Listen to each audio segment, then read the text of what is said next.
여러분 안녕하십니까? 2022년 10월 20일을 맞아서 오늘도 하나님께서 주시는 영혼의 양식, 생명의 말씀으로 은혜를 나눕시다. 창세기 37장 25절로 36절을 제가 몇 구절 택하여 봉독합니다. 28절, 그때에 미디안 사람 상인들이 지나가고 있는지라 형들이 요셉을 구덩이에서 끌어올리고 은 20에 그를 이스마엘 사람들에게 팔매 그 상인들이 요셉을 데리고 애굽으로 갔더라. 36절을 미리 끌어다 봉독합니다. 그 미디안 사람들은 그를 애굽에서 바로의 신하 시대장 보디발에게 팔았더라. 자, 이어지는 말씀은요,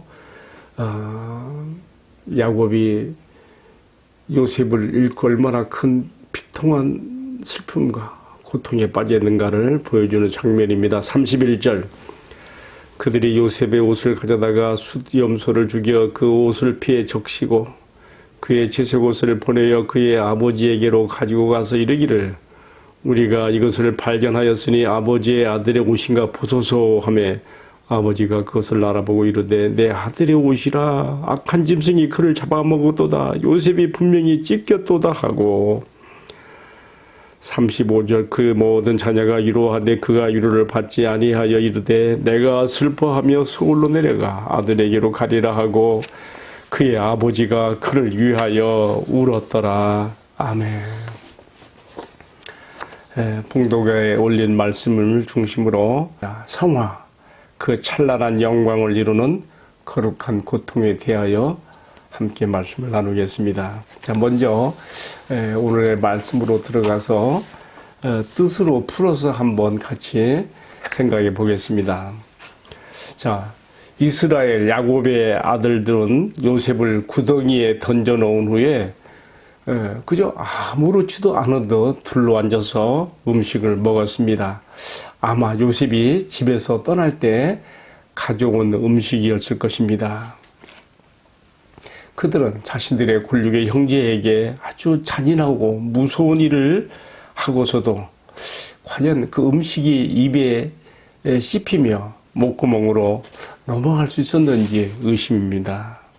자, 그런데요, 마침 그때 저 멀리서 애굽으로 내려가는 낙타 상인들이 다가오고 있었습니다. 길르앗에서 유향과 향품들을 싣고 애굽으로 내려가는 상인들이죠.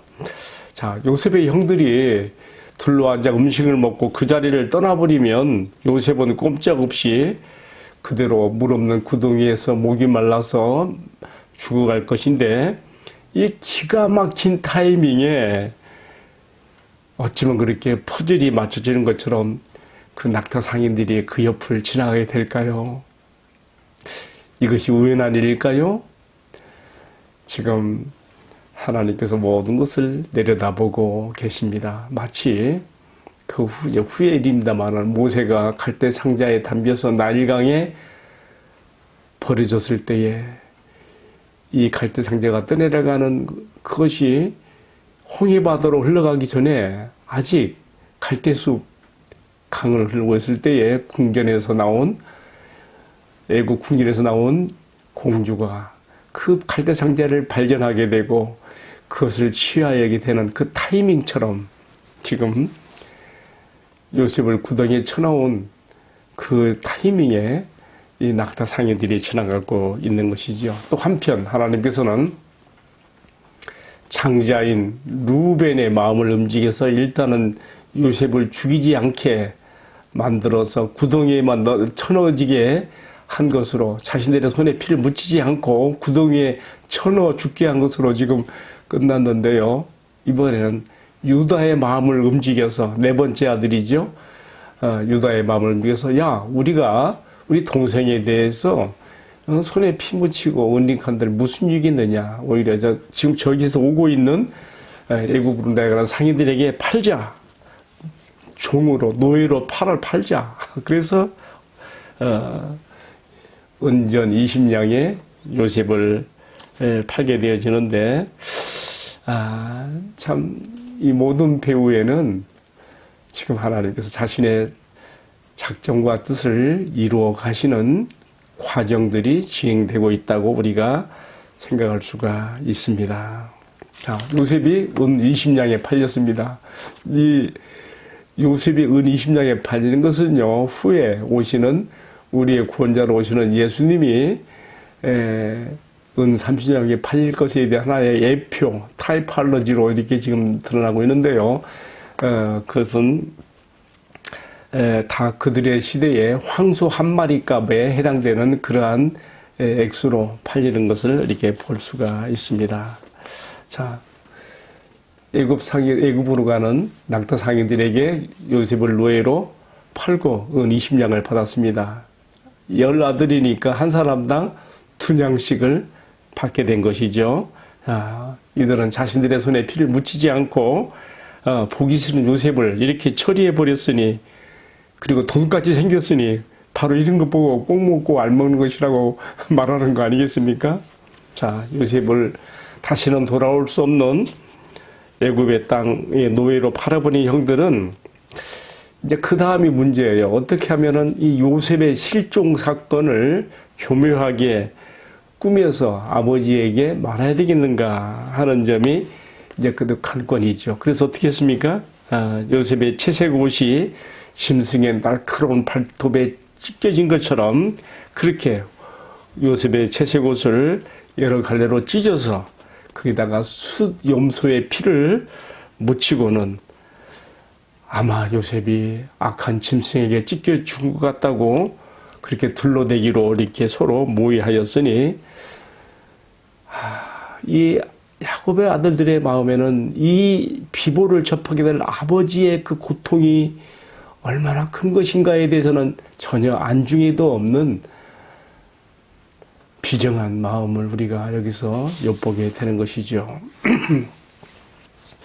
그리고 또한 그들은 자신들이 그것을 피 묻힌 채색옷을 아버지 야곱에게 가져가는 것보다 자신들은 아버지의 양떼를 천천히 몰면서 돌아와야 되기 때문에 심부름하는 사람을 앞서 보낸 것 같은 그런 뉘앙스로 37장 32절 상반절에서 이렇게 표시가 되어 있습니다. 자, 아버지 야곱은 요셉에 찢겨져 피 묻혀진 이 채색 옷을 받아들였을 때에 의심할 여지도 없이 정령악한 짐승이 내 사랑하는 아들 요셉을 찢어발겨 먹은 것이라고 하는 청천벽력 같은 비보를 현실로 받아들여야 했으니, 여러분, 세상에 이보다 더 큰 충격적인 슬픔과 고통이 어디 있겠습니까?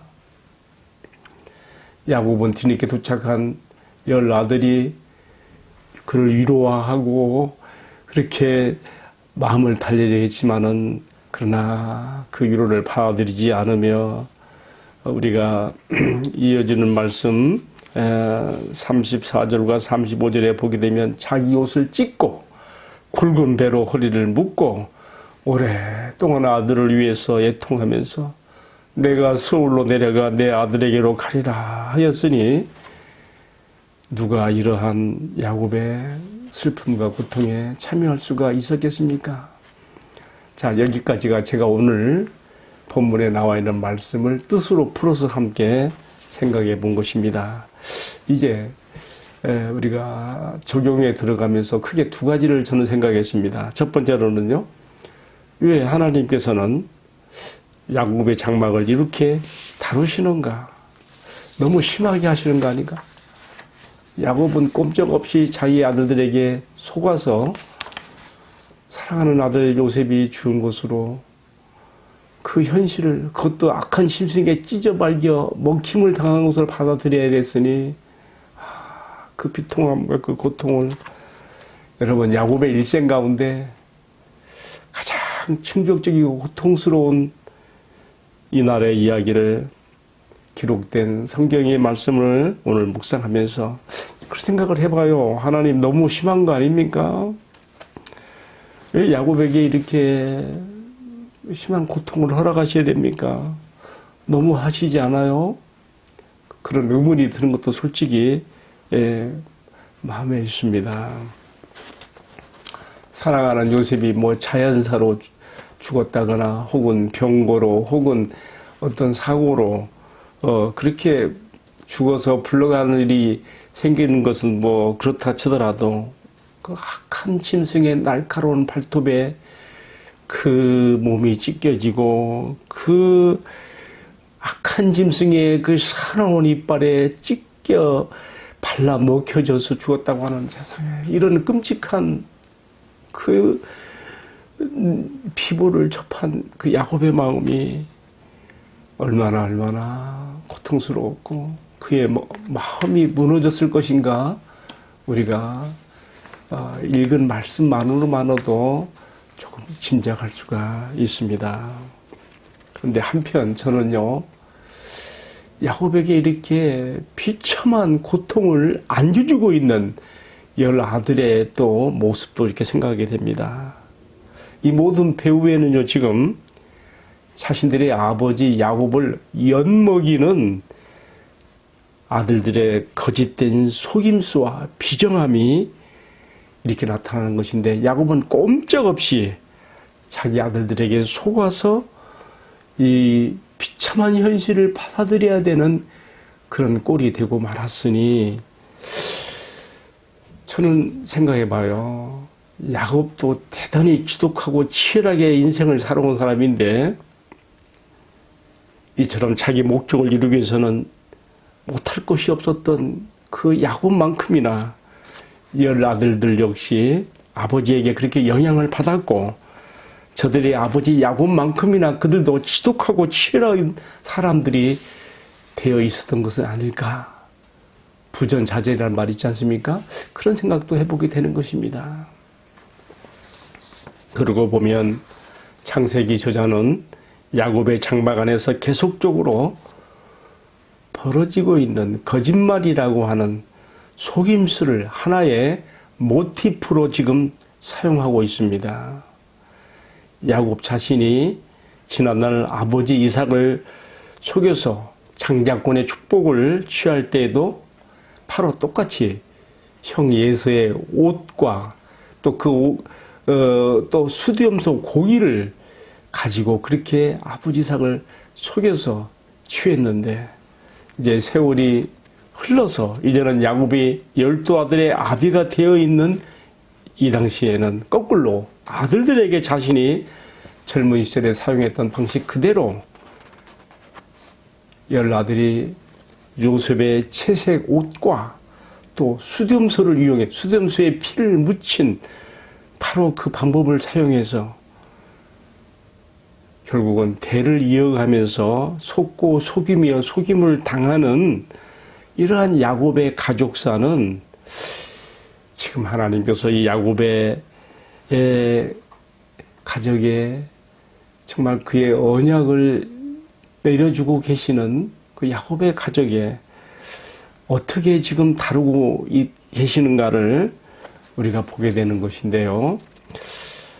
자신의 언약이 깃든 야곱의 장막을 진정한 이스라엘로 거듭나게 하시며 변화시키기 위해서 지금 하나님께서 이 가정을 야곱의 장막을 다루고 계신다는 생각을 해보게 되며 내심 좀 두렵고 떨리는 마음도 생기는 것이 솔직한 심정입니다. 자, 이제 오늘의 말씀을 마무리하는 마지막 한 가지 주제를 더 생각해 봐야 되겠습니다.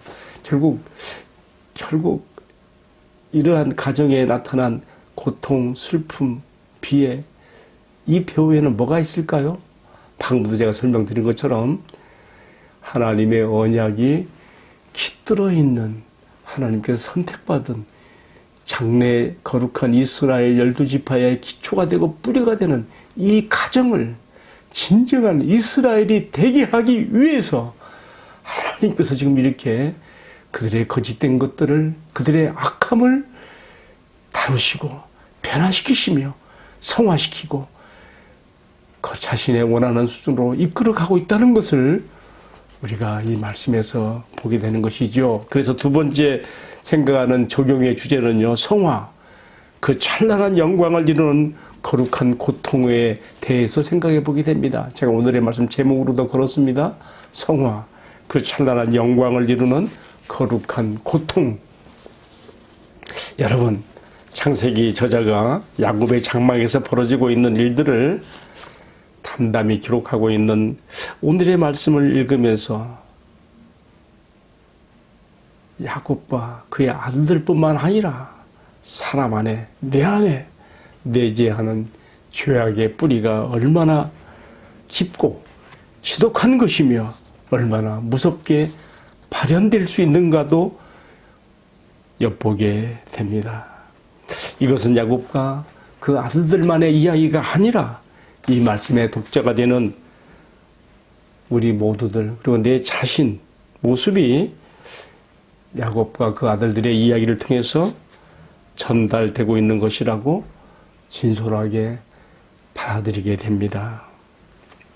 야곱과 그 아들들이 하나님께서 계획하시고 진행하시는 인간 구속사의 계시로 전달되는 이 과정에서 드러내고 있는 이러한 모습들은 오늘 이 말씀 앞에 독자가 되는 내 자신 역시 내가 하나님 앞에 얼마나 흉악한 흉물스러운 죄인이며 내 안에도 야곱과 그 아들 속에 내재했던 거짓과 속임수와 시기와 질투로 경쟁하는 마음과 나의 뜻을 이루기 위해서라면 다른 사람을 희생시켜서라도 딛고 일어설 수 있는 그런 악함이 있다는 것을 인정하게 됩니다.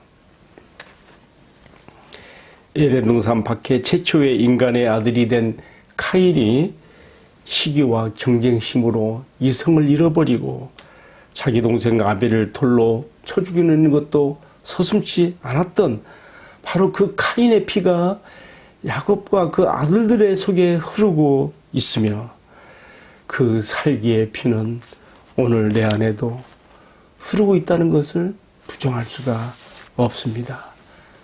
따라서 하나님께서 왜 야곱의 가족을 이토록 우리가 보기에 너무 심하다 할 만큼 이렇게 다루시는가 생각해 보면서 하나님이 너무 하신 거 아닌가라고 생각이 들다가도 그러나 다른 것이 아니라 죄 문제에 관한 한 하나님께서 나 같은 죄인의 죄를 없어하시고 용서하시기 위해서 하나밖에 없는 자기 아들의 목숨을 내어 놓으시기까지 하셨다는 것을 생각하면 나는 야곱의 가족을 너무 심하게 하나님께서 다루고 있다는 그 생각에서 슬그머니 나의 의심을 내려놓게 됩니다.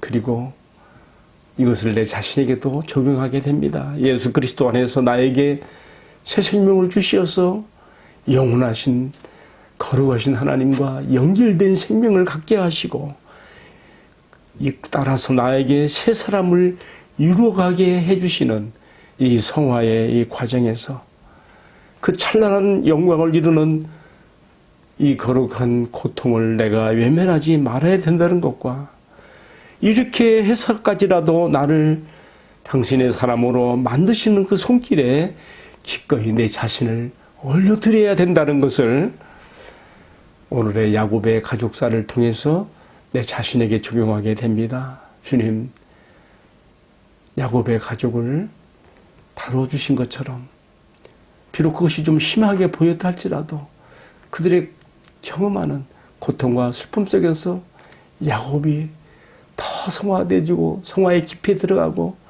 오늘의 주님만 바라보게 되는 그 주님의 사람으로 변화된 그 깊이까지 나도 만들어 주시기를 그렇게 기원하게 되는 것입니다. 이것이 저 자신의 그러한 적용뿐만 아니라 이 말씀을 시청하는 여러분들에게도 동일한 거룩한 적용이 될 수 있기를 주님의 이름으로 기원합니다. 함께 기도합시다.